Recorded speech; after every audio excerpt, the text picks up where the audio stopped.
তো বন্ধুরা, নিরামিষের দিন এইভাবে বানিয়ে ফেলো সোয়াবিন আলুর তরকারি দুধ দিয়ে, একেবারে হাত চেটেপুটে খাবে। তার আগে বলে দিই, আমি পায়েল পাল, আমার চ্যানেলে তোমাদেরকে স্বাগত জানাই। প্রথমে আলুগুলোকে আমি একটু ভেজে নিয়েছিলাম, তারপরে সোয়াবিনগুলোকে আমি একটু সিদ্ধ করে জল ঝরিয়ে সাইডে রেখে দিয়েছিলাম।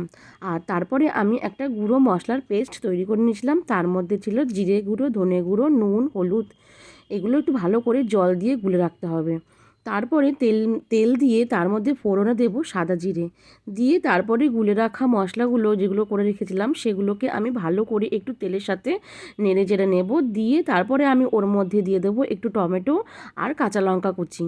আর কাঁচা লঙ্কা আর টমেটোগুলো ভালো করে একটু কষে নিতে হবে যতক্ষণ না তেল বেরোবে।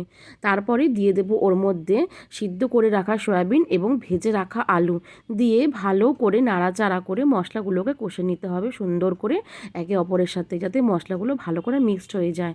মশলাগুলো কষে আসলেই তারপরে দিয়ে দেবে একটু জল। তারপর একটু কিছুক্ষণ অপেক্ষা করতে হবে ঝোলটা ফুটে ওঠা অবধি। ঝোলটা ফুটে উঠলেই দিয়ে দিতে হবে দুধ। এটা হচ্ছে এই রান্নার মেন চমক। এই দুধটা দিলেই কিন্তু স্বাদটা একদম অন্যরকম হয়ে যায়। দুধ দিয়ে ভালো করে সয়াবিনটা ফুটিয়ে নিয়ে তারপর নামানোর আগে একটু মিষ্টি আর ঘি এবং গরম মশলা দিয়ে গরম গরম পরিবেশন করুন এই দুধ সয়াবিন। খুব সুন্দর টেস্টি খেতে হয়। Thanks for watching, please like and subscribe.